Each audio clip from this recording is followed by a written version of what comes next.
Okay. We're going to go ahead and share. I'm going to share to my group. So if you want to go ahead, if you have a group, Oh, okay. yeah.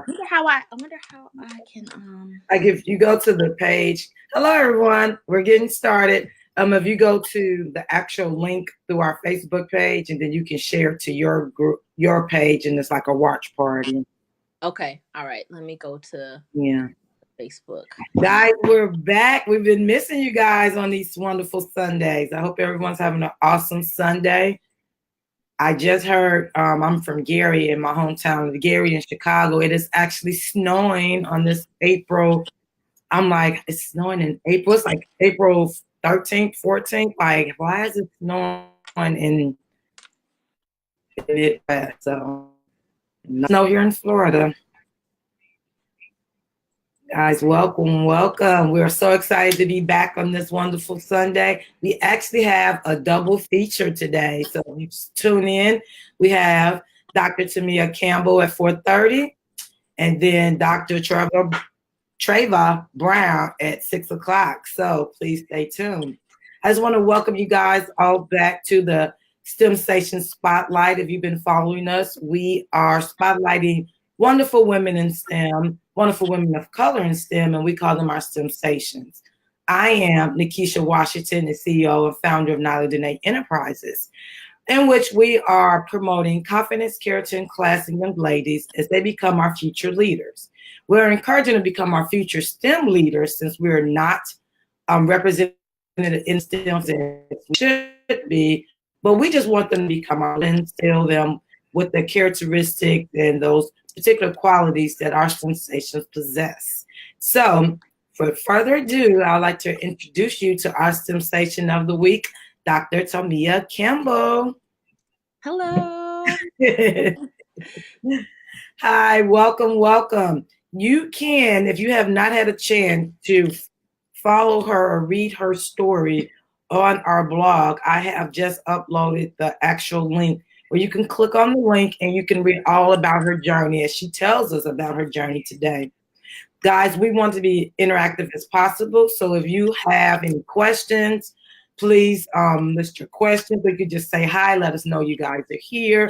But we're back and we're happy to see you. Hello, Denise. My mom said she's here. I knew she Oh, was. Mom. All right. So getting started, we want to know who is Dr. Thomia. so my name is Thomia Campbell. I currently live in Hampton, Connecticut. And when we first moved here in 2016, I was working at a private practice. And just recently, I started working for the state of Connecticut at one of the hospitals there. And at that location, I am currently the lead dentist and dental director of the Connecticut Valley Hospital. Wow. So you guys hear that we have our first dentist on the show. Yes, welcome, welcome. And she said she's a director of this and that. So we can't wait to hear all about it. Now, just as myself, we all start, as little girls with big dreams. And then we kind of, somewhere along our journey, it might change or we might always know what we always wanted to be. So the question I have for you, Dr. Thomia, why did you choose your career? And even though, like, who inspired you and how did you get into the field of dentistry? Yeah, that's an excellent question. I, growing up, honestly wanted to be so many things.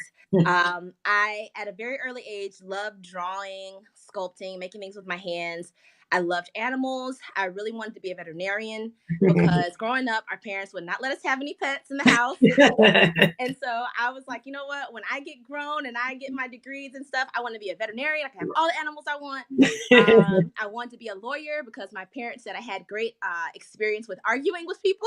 Oh, I bet, I bet. I even thought about being a nurse as well. We had a lot of nurses in our family. My mom was a teacher, so that influenced me a lot. I also thought about being a teacher. So there were so many things that I wanted to be. But over time, as I got older, I had the opportunity to shadow a lot of the people in the careers that I would like to have been in.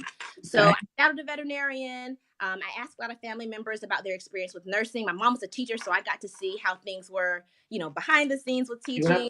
And over time, I narrowed down a career in dentistry. I chose dentistry because I really liked that it was still kind of in the medical field. I love the artistic aspect that it brought to the. I love the artistic aspect that was included in the field, and also another big thing was I had braces starting I think 7th or 8th grade, and that really impacted how I felt about my smile, my teeth, my oral health, and oral Yeah. hygiene. So I would say that probably most heavily influenced me. I had an awesome dentist growing up. His name was Dr. Slaughter. He was my main dentist in Kentucky when we lived there, and also I had an awesome orthodontist, Dr. Woods. So one summer, I shadowed both him and my orthodontist for over 50 hours, just Okay. watching the procedures that they did. They explained everything to me, getting to see how things looked in the lab. And after that, I feel like that kind of really solidified my decision to want to pursue dentistry as a career. In addition to, of course, majoring in biology, taking all the prerequisites for that, Right. and then doing summer dental programs during undergrad, that also just was like, yeah, this is what I want to do. This is what I can see myself doing. As well as I knew that at some point, I would hopefully get married, have children. And I didn't want to have a career in which I felt like I couldn't be a mom, but also be a professional as well. And I felt like dentistry had that, I felt like it had that capacity for me to do those things, to be a mother, but also be a professional. So, All right. All right. yeah. Well, you said some great things that I want to pinpoint. I'm so glad you had a great experience your dental journey as a young child, because that's kind of what a lot of people are so afraid to go to the dentist. And I think Yeah. it's because they didn't have a great experience, or they're just terrified. And then when they get there, they have such a great dentist and orthodontist as you had, that would even lead them maybe to get into the field. So I think what you said about that, and able to expose yourself to the field, I think that's something that I definitely have is pinpointing and trying to get other people to understand. Exposure is the key. We always think, I want to do this, I want to do this. But then if you go try to get an intern or just kind of follow behind someone, and you're like, oh, this is what their day is, I don't think I quite like, or I love it, like either way. So that exposure is key. And that's something that I do want to add to Nala Nova STEM Academy, is definitely some mentoring exposure to the different fields. Because some of us just don't, as girls, we didn't have a good dental experience, so definitely didn't want to become a dentist. So, but I think that is awesome, and I'm so glad that you're there, because I know in my just going to different, I've had braces in the 4th grade, and now I have Invisalign. And in my experience, I think I've had one African-American dentist and not an African-American female dentist. And that's in Indiana and Florida. And that's just my experience. But I'm just saying, you guys are, very limited in numbers. So we definitely want to encourage other young girls, or even adults who might be thinking about, I want to be a doctor, but like you said, the difference of the hours and being able to practice how you want, you have a little bit more control over your day. And I think that's awesome. That's so true. That's so true. Exposure is everything. And two, I would just want to add to that, growing up, my mom, they didn't have a lot of access to dental care, or they just couldn't afford it. And being that she grew up having to have a lot of fillings done and dental work done, and not always having the best experiences, somewhere along the road, she ingrained in her mind that, hey, when I have kids, y'all gonna be brushing, flossing every day. We're gonna go get sealants, do whatever we need to do. And I think that also, her stressing the importance of that, so that we didn't have to end up getting like a root canal or have a big filling done or need a crown. That also was something that impacted me as well too. Like, hey, this is important. Like, I don't want to have to worry about getting dentures in my 30s, or before it's time. So yeah. And I think what you said too is that we need to be proactive about our dental and our oral hygiene. We're so afraid of the drill, but if you just go every 6 months, do what you're supposed to do, you might not ever have to see that drill. But we're just like, oh my goodness. And so that's something, even, my daughter's 4, I've been taking her to dentist, I think ever since she was like 18 months or whatever They, and I was like, why? These are teeth going to fall out, but you don't understand that helps the next teeth and then different things that are going on. It's that preventive measures, and we have to Yes, so true. try to get others to believe in, being preventive instead of reactive. Yeah. Crowns, fillings, root canals, that's all the aftermath. Let's practice brushing and flossing and those things, and go and get regular cleanings and stuff. Yeah. Well, that's awesome. So what do you like most about your career? I really like the relationships that I get to build. Yeah. I don't think, dentistry is, there's always going to be something new coming out in dentistry. There's always going to be a new product, new techniques to provide, painless, so to speak, dental care. But one thing that I love is the relationships. The relationships are things that have stayed from dental school up until now. And I also like the opportunity to allow people to have another perspective of dentistry. Every dentist is different. Every person's experience is different. And I try my best to provide a good experience for the patients that I interact with or the patients that I meet. Like you said, a lot of people, they come in, they're scared, they're nervous, they had a bad experience before. Then, they see me and like, what? You look like you could be my child. What? They don't see too many Black, exactly. Professionals. What? You're, like, do you know what you're doing? Right. Excuse me, you get the dentist. I am. So just having that opportunity to not only potentially change a person's perspective and their negative experience to a more positive experience, but also to have them come to me and they feel like, hey, I'm not judged. Hey, my mouth is a mess. Like I had a lot of cavities. I didn't take care of my teeth when I was younger. I'm paying for it now. But it's just like I have the opportunity to meet them where they are and say, hey, let's try to, from here on out, see what we can do to go down a better path and to have a better experience in the future. So I would say my favorite part is the relationships, but I also love just a patient coming in with a problem and being able to fix it, like, it's not usually a lot of times where a patient comes in and it takes a long time to fix something. Like for dentures, of course, that takes, a couple of visits. It's not like, oh yeah, I can fix that. You come in the morning and then I can, fix it in the afternoon. Although there are some offices that do provide same-day dentures, but that's a whole nother story. We won't even talk about those. Yeah, we're not going to talk about that today. But, a lot of times the patient has pain, whether it's from a tooth that has rotted and needs to come out, or they may need a root canal, or they need a cavity filled. Being able to have them come in and take care of that and they leave and they feel better. Or let's say, a younger child, they're playing sports or something, and they chip their front tooth, and having them leave and they like the filling and their parents like it, especially the teenagers are all about, like looking a certain way. And so being able to, fix something that's important to them, that I like that too. I like being able to fix a problem and at the same time build relationships. That's probably my favorite. Awesome. I think, like you said, relationships is the key. And I think any profession, if you build those relationships, then it's like, okay, I trust you, Doc. Whatever you need to do, if you need to take out this tooth for this, like I trust your judgment to build that relationship.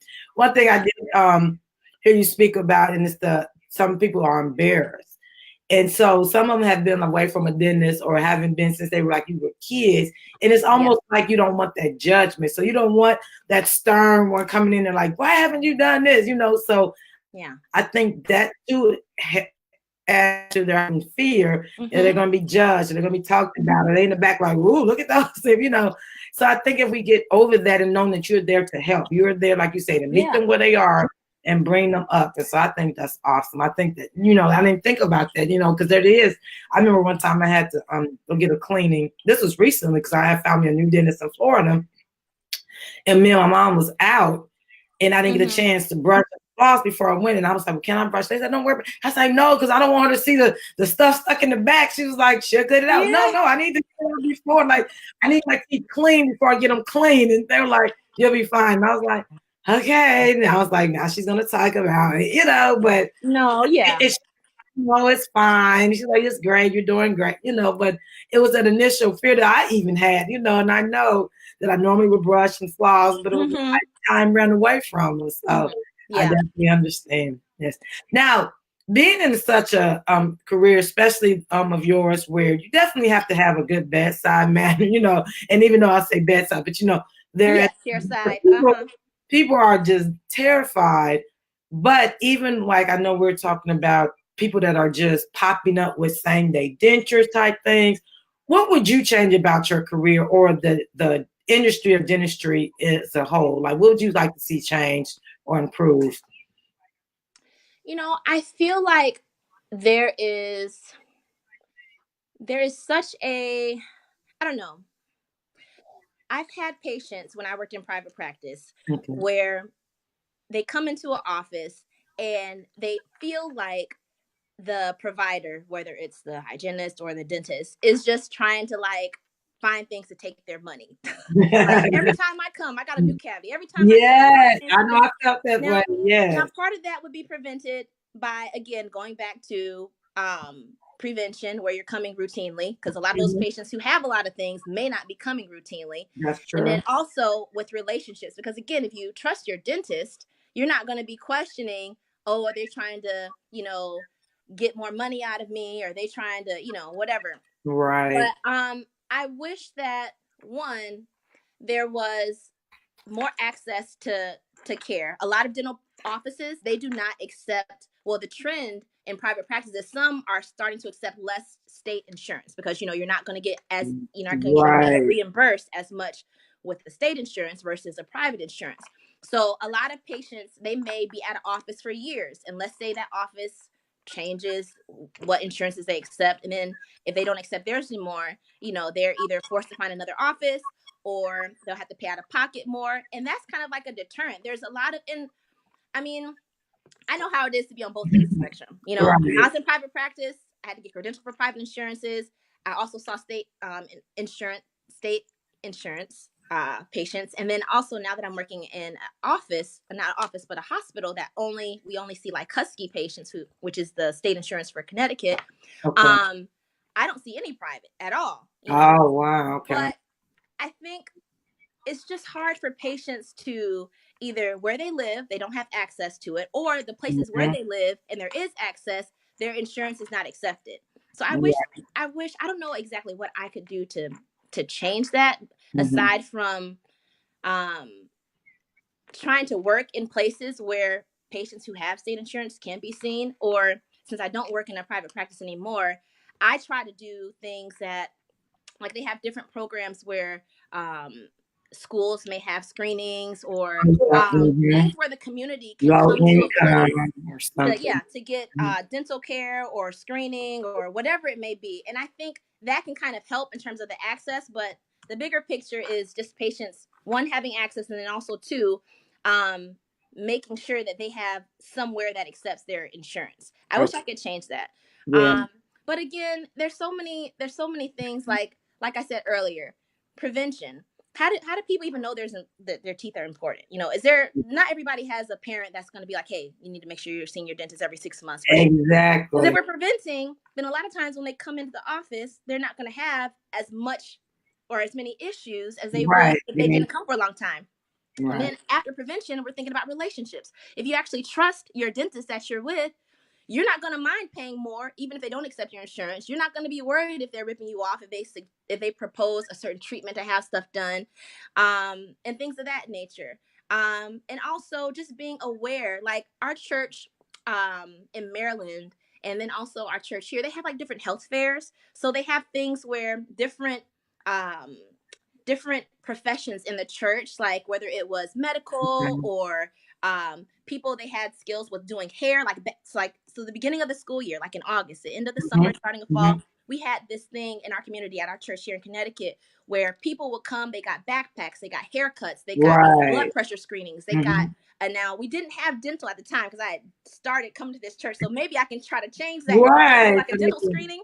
But Mhm. like, putting the word out to the community and having things where people, not just dental related, but just health related, Right. like that they can have access. And then even if that may be the one place where they can find out about the importance of things regarding their health. And then from there, take the next step to go somewhere else. So I think what I'm going to try to do, even though I feel like sometimes there's so much that I wish I could do and I can't, is just try to be there to help provide an avenue for people to find out the importance of oral hygiene, the importance of oral Yes. health. Mm-hmm. And also with the patients that I see, even though they're not private practice patients, they oftentimes they're getting ready to leave the program, and they're like, no, Dr. Campbell, can I come to see you after I leave here? I was like, unfortunately, if you're not a patient here, I can't see you no more, which is a good Right. thing. But that But means you can when you build have the that relationships with relationship. people, Right. they want to come see you. So I think dentists as a whole, we need to practice, a lot of our relationships, because sometimes we can forget that. We can get so caught up in, oh, I need to produce this amount a month, I need to reach this goal. And if you get so caught Yeah. up in that, you're losing the opportunity to build relationships, because relationships trumps everything. Like Right. my family, we lived in Kentucky for over 10 years, and we moved to Tennessee, which is 2 hours away.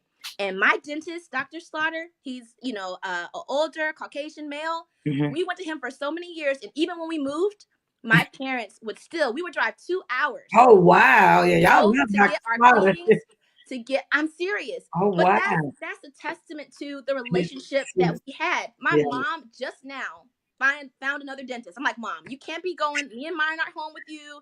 You can't be driving And two driving hours 2 hours to get a away. dentist. Like, I'm gonna need you to find somebody that's close. So you know, Oh so wow. that's, I think a lot of times patients, they feel that. They feel that energy when it's like, man, I feel like you're just trying to get my money. Are you really trying to help me? Are you being sincere? So that's something that we can work on. And in addition to doing things that involve the community to make them more aware. And that could be something that could help people get to that next step for themselves, Right.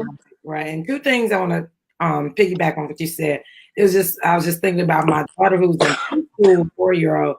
She came home with her little dentist bag, and I can tell like a dentist had been there. And then that reminded me, since we're new in Florida, I said, oh, I got to find her a dentist. And so I did call them, and they're able to get her in. And she had her little toothbrush and, her floss, and now she's using the floss pick. So she's like before we even moved here, she was into it, but I kind of lost within the move. Yeah. I didn't come in there. I was like, oh yeah. And so by her now at 4, she's starting to pick up those habits. So this is something that I want her to have lifelong. Like, your oral hygiene is important. Like, you need to focus on that. Second thing you said about the traveling, not so much my dentist, but I swear my doctor, we know Dr. Lovelace back in Indianapolis. And I was like, if I could just fly there every time I need, because like now I'm suffering with sinus stuff, and I know I could call Dr. Lovelace and she would take care of me. Now I'm like, I don't even, really, I have a doctor here, but I don't have a relationship yet. Yeah. It's like, but when you have a great doctor, you will, and dentist, you will travel 2 hours. I swear. I was like, if I could afford a plane ride every time just to go to Dr. Lovelace, I would. Hey, Dr. Lovelace. So yes. Yeah.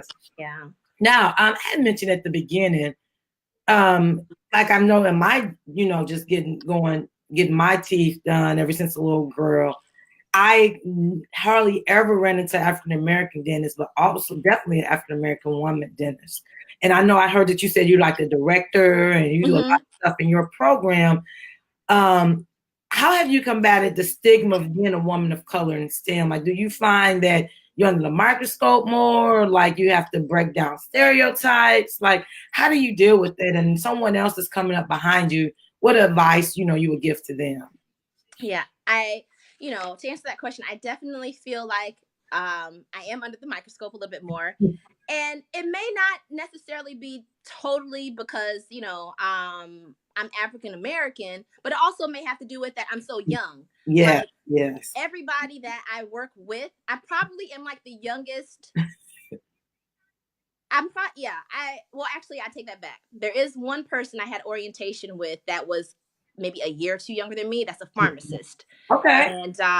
And he's Indian. So he's another minority in the hospital. Yeah, But yeah. So I think with being so young, people just automatically are like, do they have the experience? Right. That is true. You could, again, like, you could be my child. Do you really know what you're doing? I've been working. I may not have your exact title, but I've been working at this place for 20 some years. Like, do you know what you're doing? Yes. So I do feel like I am under the microscope more. I do feel like people are just kind of curious, like, well, I wonder how this person's going to handle this, or, if they haven't worked in a state facility before, how are they going to catch along pretty well? And I find that it's a good thing. And I kind of like it because it really helps me to make sure I'm on top of my stuff, that I know my materials, that, I exude that confidence that, I know what I'm doing. This is a different, type of work environment, a definitely different patient population. But at the end of the day, to me, it still boils down to relationships and dentistry.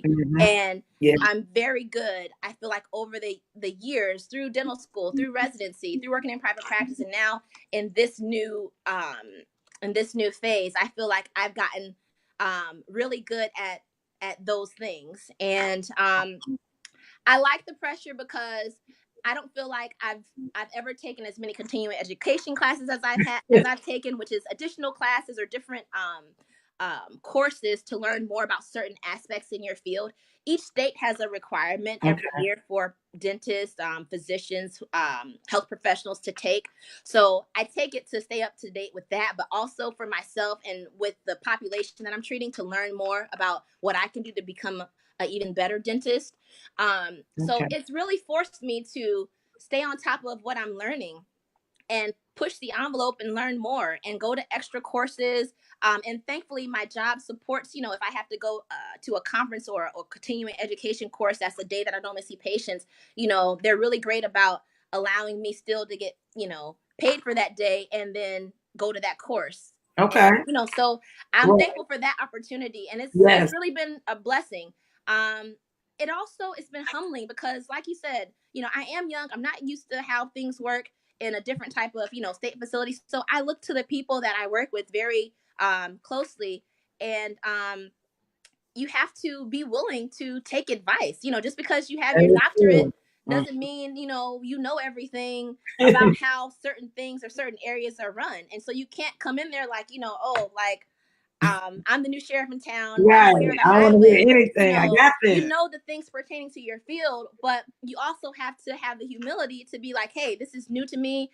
And I know you've been working here longer than me. What can we do to help each other so that the patients that we're reaching as a whole are helped? And I think having that type of mentality is important, and it allows people to accept you. They may notice, obviously, that you're younger than them. They may notice that you obviously may not be the same color as them, but it opens the door for them to be like, hey, I can relate to this person. This person isn't stuck up. I can work with this person. We can help each other, And so that so far has been my experience. And thank God it's been a pleasant experience. Right. And I'm learning so much. They're learning things. My staff is learning things from me. I'm learning things from them. And it's very not only beneficial for us, but the patients that we're treating as well. So yeah. All right. Right. So say if there's a young girl that's middle school, high school, thinking about going into dentistry, what was some advice or tips you would give her to help her on her way to, get a mentor? What would you suggest for her to be successful, especially going into dentistry? I would say do all that you can to expose yourselves to all the different fields. A lot of times, excuse me, when I started dental school, we came in our freshman year and I had classmates like, oh, I want to be an oral surgeon. I want to be an orthodontist. I want to be into all these things. And I just came in there with like, you know what? I just want to be a dentist. And if I change my mind somewhere in the 4 years that I'm here, then great. Be open. Sometimes you can try to be like, oh, well, I had braces and I really like that, so I want to be orthodontist. And that's great. And you can, if that's something you want to do, expose yourself to your orthodontist or somebody who has orthodontist that's cool enough to, let you come and shadow them. But take all the time that you need to research and find out about it. Ask people at church if they are involved in those fields or they know somebody that you could shadow. Shadowing is everything. I felt like I learned so much. Nobody, told me, oh, to me, you need to do a certain amount of hours to shadow, your dentist. I was like, you know what seems like a lot of hours? 50 seems like a lot of hours. I'm going to do 50 hours. And I think I ended up doing like 40 with my general dentist and then 10 with. And that's what I'm saying. How did you come up with 50? And I just came up with a number that seemed kind of impressive to me at the time. Yes, I was like, oh, but it was so great because I learned so much stuff. And I Awesome. was able to ask so many questions, and all those things, all those experiences just really, like I said, it solidified my decision to be like, yeah, like this is what's up. I want to do this. This is so cool. And again, I didn't see that many people of color, I didn't see any other Yes. people around me. And it wasn't honestly until I was in undergrad and I started doing summer dental programs that I saw female dentists that were in positions at schools like the dean of so and so or All whatever. right. In those higher And those positions. people at those programs, they ended up actually being mentors to me. Yeah. One lady that I did a summer program at UConn, ironically, like I was here like 2009, and who knew I would be back here, 2020. Yes. I did a summer program, and Dr. Cynthia Hodge was like my mentor. Like we Okay. would go over practice tests together. She would tell me what I need to work on, and she was very instrumental. She was the first African American dentist that I felt like was there, that really, like, that summer was checked. Did you sign up for your test? How'd you do on your test? What school did you get into? And having somebody like her there really helped push me and help encourage me, like, hey, she did this, she's gotten this far, and she's helping me. And now I have the opportunity to do the same thing. Like, it's surreal to me that just from shadowing, just from doing summer dental programs, the people that I was able to network with, even by shadowing, you can still network and find out That more is people. true. You know Yeah. what I'm saying? So even if you don't see anybody that's your same color, still ask around and don't Hmm. negate those opportunities to learn more, and then at the same time to network.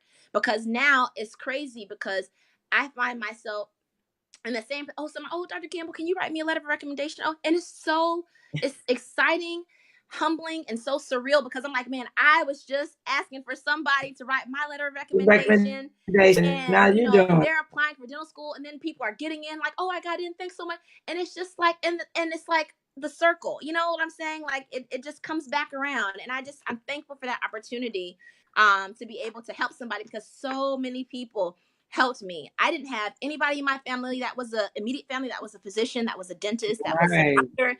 I didn't have any, um, black health professions in my immediate family. I had some nurses and teachers and pastors, but I really had Right. to go out on a limb and push myself to ask around, to shadow, to do all those things, because I didn't have resources like that, like some people But had. But you I reached still out. was able, in Hmm. spite of that, to be able to, by the grace of God, get to where I am now. And not that I've arrived and I'm just I am still learning, I am still But young, you are definitely inspiring but I try my everyone. best to So do what I can to help people and let them know my triumphs as well as my failures in between yeah. too, because it's not just like the road to success is not just totally linear. It is like up and down, question, did I do the right thing? And Right. And that's so life. And that's life. And that's why we chose you as one of our STEMsations, because like you yeah. said, you're very humble, but you want to help the next person, Yeah. help a community. And so I think that is awesome.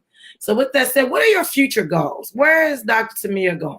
Where we Well, want to follow the road. We want to follow the road. We want to make sure we're there. So what are your future goals?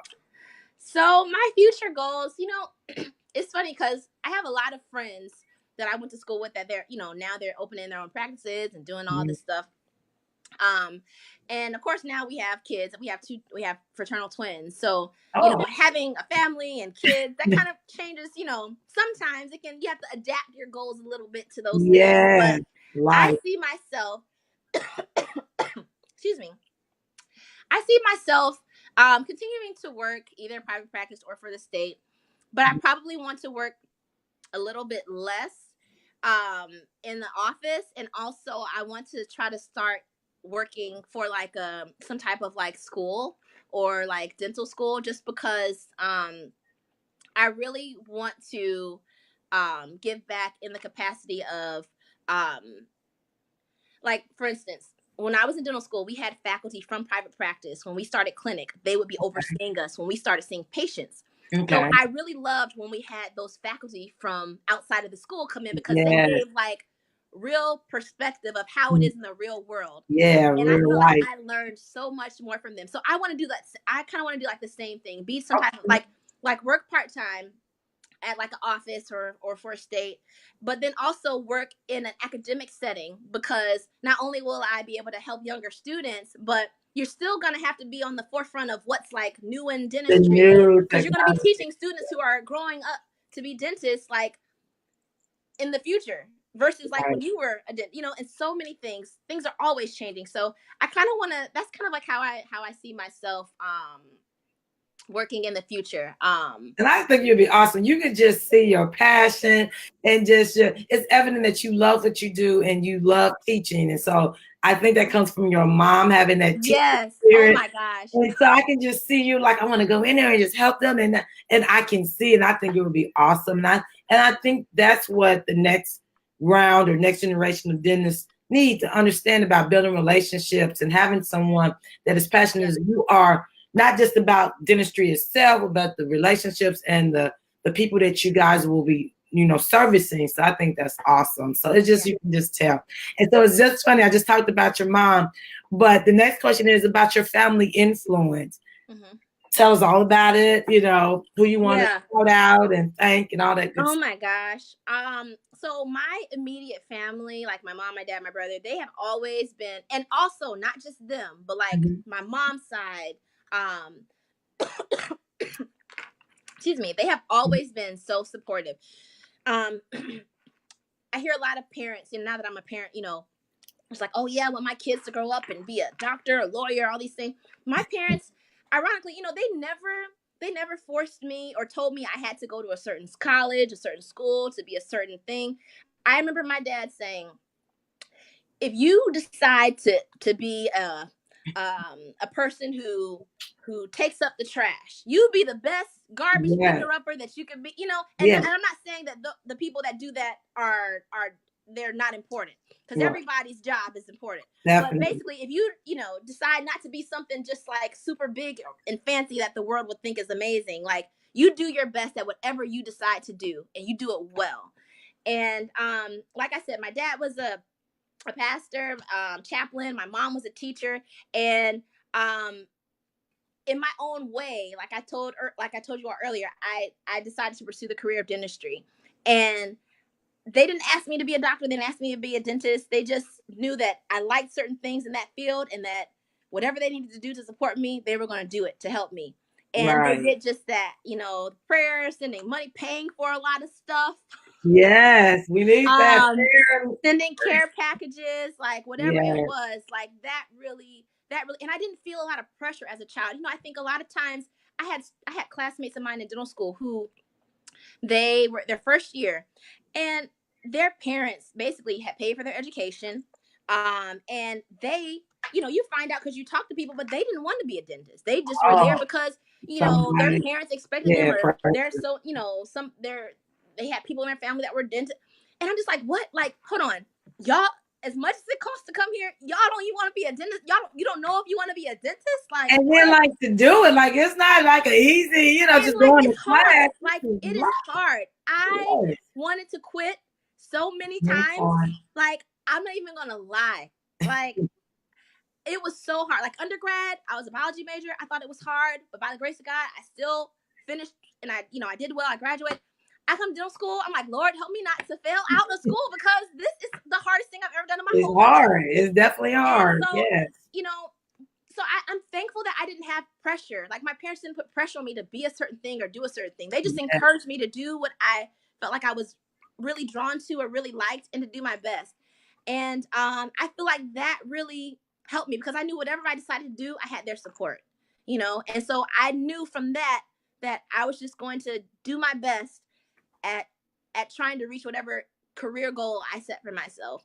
And like I said, by the grace of God and the prayers and support of them, I've got through each step, and you know, it's a blessing. So I'm just so thankful for their support. And you know, now that I have children, and you know, they have a while before we consider careers and stuff, you know, that's one thing that I kind of carry with me. Like, you know, I want my kids, my husband, you know, he's a physician and I'm a dentist, and I don't want them to feel pressure to become. That's a lot of pressure. They're like in the medical field, like doctor. Okay. Yeah, I'm gonna be like, look, do what you want to do. Okay, do not. Like, okay, Mommy, you want to do this. A biology test, you like, I didn't do so well. Girl, I'm like, I know. So, you know, I want to be the same way, you know, whatever, you want to do it. My son, they're like 2 years and 2 months, and he loves to learn. So I don't know. Maybe my husband may put pressure on him to do something, and I don't know. Probably Yeah. not.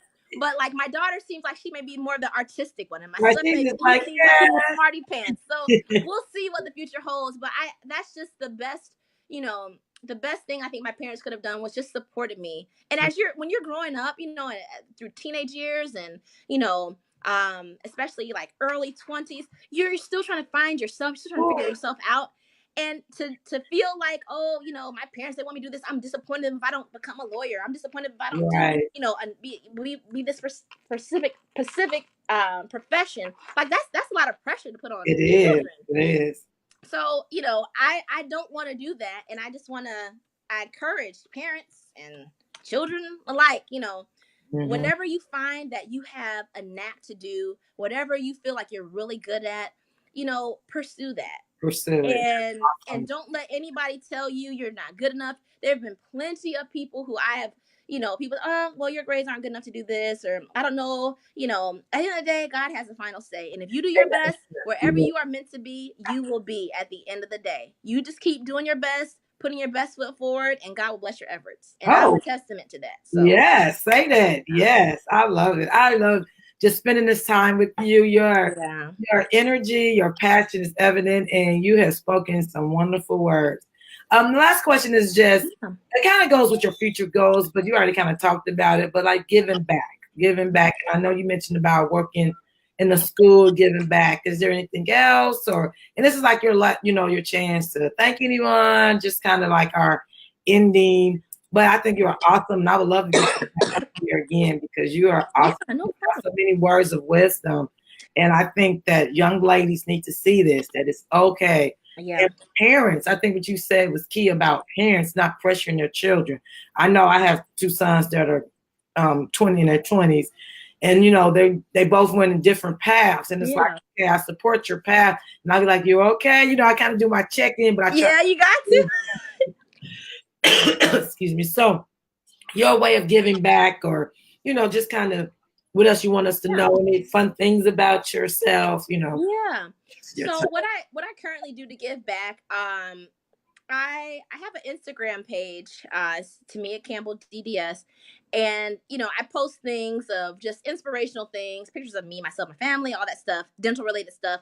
And a lot of people have, when they see that I'm a dentist and they see some of the stuff on my page, they ask questions like, hey, I live in this part of Connecticut. Could we meet up? Or what's your advice for trying to pursue a career in dentistry? So I've been doing like things like that, writing letters of recommendation, giving advice through social media. People ask me, what did I used to study for, my boards, or preparing for the dental admissions test, also known as the DAT. So kind of rummaging through my mind and like stuff that I have to let them know, hey, this worked best for me. This is my advice on that. So that's one thing I do personally. Also, that's as awesome. it relates to church, a lot of times people ask me at church, hey, I have this tooth. Can I send you an X-ray? My dentist said I need this, but I don't know, and I don't know if they're being serious or not. Can you take a look at this? And so just giving, like, when we're at church or like when we're at dinner after church, people ask questions. So just making myself available to wow, answer that's questions, awesome. or people want another opinion or something like that. I want that's to. when somebody come up to you at church, like, hey, can you look at this tooth? Yeah, probably not right now, but I know. Won't you have me send your X-ray over? Maybe I can check it out. But I'm not going to really look at your mouth right now. Or I don't have my tools. I don't have my tools, but just maybe I can give me some information. But I hope to. They have a couple of things in the state of Connecticut where like Missions of Mercy and other things like that. Some of them are usually like on Saturday. I go to church on Saturday, but there are some events that are also like on Sundays too. So I do want to trying to coordinate things between my husband and myself schedule and the kids.